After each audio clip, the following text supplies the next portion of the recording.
Good morning વિદ્યાર્થી મિત્રો. આગળના તાસની અંદર આપણે ભારતીય અર્થકારણનું માળખું જોઈ ગયા, બરાબર. હવે આ તાસની અંદર જોઈશું ઉત્પાદનના સાધનો. કયા કયા સાધનો ઉત્પાદનમાં વપરાય છે તે. હવે તમે જુઓ કે કુદરતી સંપત્તિ અને શ્રમ આ બંને વસ્તુઓની મદદથી જ એ કોઈ પણ વસ્તુનું અને સેવાનું ઉત્પાદન થતું હોય છે. આ બંનેમાંથી તમે વિચારો કે એક પણ વસ્તુ ના હોય તો ઉત્પાદન શક્ય છે? બિલકુલ નહીં, બરાબર. કુદરતી સંસાધનો પણ જોઈએ અને સામે શ્રમ મહેનત પણ જોઈએ અને એનાથી એ કોઈ પણ વસ્તુનું કે સેવાનું ઉત્પાદન થઈ શકે. હવે ઉત્પાદન કરવા માટે તો અનેક બધા સાધનો વપરાતા હોય છે, તો એ બધા જ સાધનોનો આપણે ઉપયોગ કરી શકીએ અથવા તે બધાનું લિસ્ટ બનાવવા બેસીએ અથવા તો એ બધાને ગણતરીમાં લઈએ તો ના લઈ શકીએ. એટલે આપણે અર્થશાસ્ત્રની અંદર 4 ઉત્પાદનના જે સાધનો છે એનો આજે અભ્યાસ કરીશું. હવે એક ઉદાહરણ જોઈ લો કે તમારે અનાજનું ઉત્પાદન કરવું છે, તો અનાજના ઉત્પાદન માટે તમારે કયા કયા સાધનો જોઈએ? એના માટે ખેડૂત છે તો ખેડૂત પાસે શું હોવું જોઈએ? તો એક તો પહેલું તો જમીન હોવી જોઈએ, બરાબર. પછી ખેતરને ખેડવા માટે ટ્રેક્ટર હોવું જોઈએ અથવા તો હળ હોવું જોઈએ. ત્યાર પછી દાંતરડું છે અથવા તો જે એના બીજા સાધનો જે આવતા હોય યાંત્રિક એ હોવા જોઈએ. તો આ એના ઉત્પાદનના સાધનો છે અનાજ ઉત્પાદનના. એવી રીતે મશીનરી જોઈએ કારખાનાની અંદર, બરાબર. તો આવા ઘણા બધા સાધનો હોય, પણ આપણે અર્થશાસ્ત્રની અંદર જે ઉત્પાદનના સાધનોનો અભ્યાસ કરવાનો છે એ છે આ 4 સાધનો. કયા 4 સાધનો? તો જમીન, મૂડી, શ્રમ અને નિયોજન. આ ચારેને આપણે જોઈએ વ્યવસ્થિત રીતે. હવે જમીન એટલે શું? આપણે આગળના પાઠની અંદર ભૂગોળના પાઠમાં તમને ખબર છે જમીનની વ્યાખ્યા કરી હતી. શું વ્યાખ્યા કરી હતી? કે ભાઈ જમીન એટલે પૃથ્વીની સપાટીનું ઉપરનું જે પાતળું પડ છે તે. પણ આ ભૌગોલિક વ્યાખ્યા હતી. કેવી વ્યાખ્યા હતી? ભૌગોલિક. હવે આપણે અહીંયા અર્થશાસ્ત્રની પરિભાષામાં જમીન કોને કહીએ એ જોઈશું, બરાબર. હવે જમીન એ ઉત્પાદનનું કુદરતી સાધન છે, માનવ નિર્મિત નથી. માણસ જમીન નથી બનાવતો, કુદરતે આપેલી આપણને આ સંપત્તિ છે. હવે અર્થશાસ્ત્રની પરિભાષામાં જમીન એટલે શું? તો આપણી પાસે રહેલા જંગલો, બરાબર, નદીઓ, પર્વતો, આ બધી જ બાબતોને આપણે જમીન કહીએ છીએ. અર્થશાસ્ત્રની પરિભાષામાં જંગલો, નદીઓ, પર્વતો, આ બધી જ કુદરતી જે સંપત્તિ છે એને આપણે જમીન તરીકે ઓળખીએ છીએ અને એ રીતે એનો આપણે ઉપયોગ કરીએ છીએ. ખેતર હોય તો જમીનની અંદર ખેતી કરી અને એ રીતે ઉત્પાદન મેળવીએ છીએ. કારખાનું જે છે તો એ પણ જમીન ઉપર છે તો એ રીતે ઉત્પાદન મેળવીએ છીએ. તો આ જમીન એ ઉત્પાદનનું એક કુદરતી સાધન છે. ત્યાર પછીનું બીજું સાધન જુઓ, મૂડી. મૂડી એટલે શું? તો ઉત્પાદનની પ્રક્રિયામાં વપરાતું માનવ સર્જિત સાધન એટલે મૂડી. હવે મૂડીની અંદર એકલી નાણાકીય બાબતો ના આવે.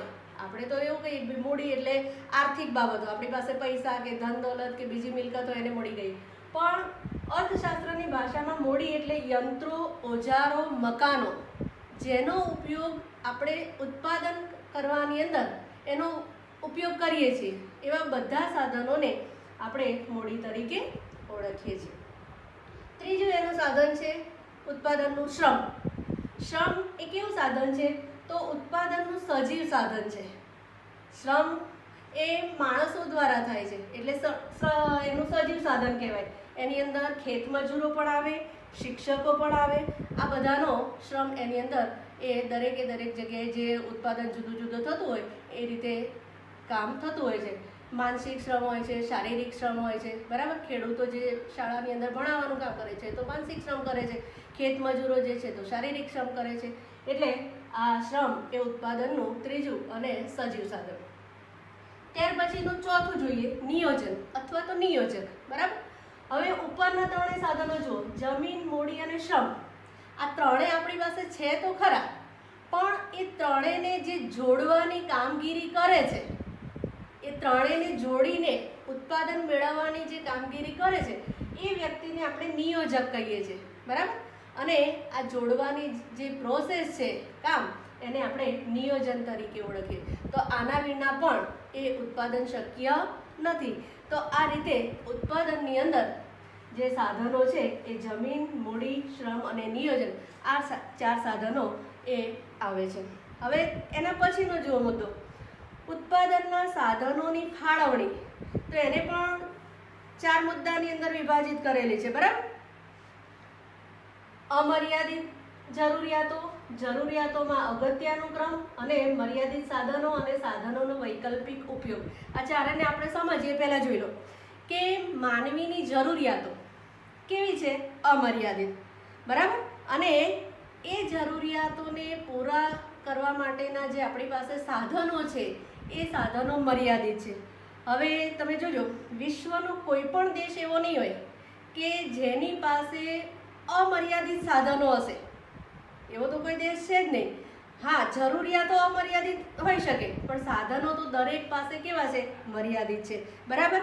અને પરિણામ સ્વરૂપે શું થશે? આ મર્યાદિત સાધનોથી ચલાવી લેવું પડે અને એ સાધનોનો ઉપયોગ ક્યાં, કેવી રીતે, ક્યારે કરવો એ દરેકે શીખી લેવું પડે અને તો જ એ આપણે વ્યવસ્થિત ઉત્પાદન મેળવી શકીએ છીએ, બરાબર. હવે પહેલા મુદ્દાથી આપણે જોઈએ અમર્યાદિત જરૂરિયાતો.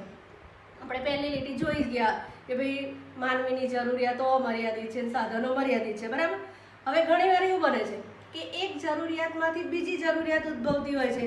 ઘણી જરૂરિયાતો વારંવાર સંતોષવી પડતી હોય છે. ભૂખ જેવી જરૂરિયાત છે તો એકવાર ખાઈ લીધું એટલે પછી ચાલતું નથી, વર્ષો સુધી ચાલે છે ના, વારંવાર એ જરૂરિયાતને સંતોષવી પડે છે, બરાબર. એટલે ઉત્પાદનના સાધનોની તો હંમેશા અછત જ રહેવાની. તો આવા સમયે શું કરવાનું? તો દરેક દેશે પોતાની પાસે રહેલા મર્યાદિત સાધનોથી ચલાવી લેવું પડે અને એ રીતે એણે એનો વ્યવસ્થિત રીતે ઉપયોગ કરવો પડે. હવે બીજો મુદ્દો જુઓ, જરૂરિયાતોમાં અગત્યનો ક્રમ. સમજાય છે તમને? અગત્યનો ક્રમ એટલે શું? તો એની અંદર તમારે તમારી કઈ જરૂરિયાતને પહેલાં સંતોષવી એ ક્રમ તમારે નક્કી કરવાનો છે. દાખલા તરીકે અત્યારે હાલ તમારી પાસે ખિસ્સામાં 1000 રૂપિયા છે, 10મા ધોરણની અંદર ભણો છો, તો તમારી પહેલી જરૂરિયાત કઈ છે? એ 1000 રૂપિયાના હોટલમાં જઈને જમી આવું કે ફરી આવું કે વાપરી નાખવા, એ છે કે 10મા ધોરણનું કોઈ સારું પુસ્તક લઈને એનો અભ્યાસ કરવો? આ અગત્યનો ક્રમ છે. તમારે જાતે જ નક્કી કરવાનું કે મારી હાલની જરૂરિયાત આ છે, બરાબર. તો એ રીતે તમે આ જરૂરિયાતોને એના ક્રમ પ્રમાણે એ નક્કી કરી અને તમે સંતોષી શકો છો. જે વધુ અગત્યની જરૂરિયાત હોય પહેલાં સંતોષો, બાકીની જરૂરિયાતો નહીં પાછળથી તમે સંતોષી શકો છો. ત્યાર પછી મર્યાદિત સાધનો. હવે મુખ્યત્વે જે માનવી પાસે કુદરતી સંપત્તિ છે અને માનવીય સંપત્તિ હોય, આ બંને સંપત્તિઓ કેવી હોય છે? મર્યાદિત હોય છે. એટલે ક્યાંક ને ક્યાંક તો માણસે કરકસર કરવી જ પડે છે અને એમાંથી જે પસંદગીની જરૂરિયાતો હોય એ પસંદગીની જરૂરિયાતોને તમારે અગ્રિમ ક્રમ આપવો પડે છે. ત્યાર પછીનો જો સાધનોનો વૈકલ્પિક ઉપયોગ.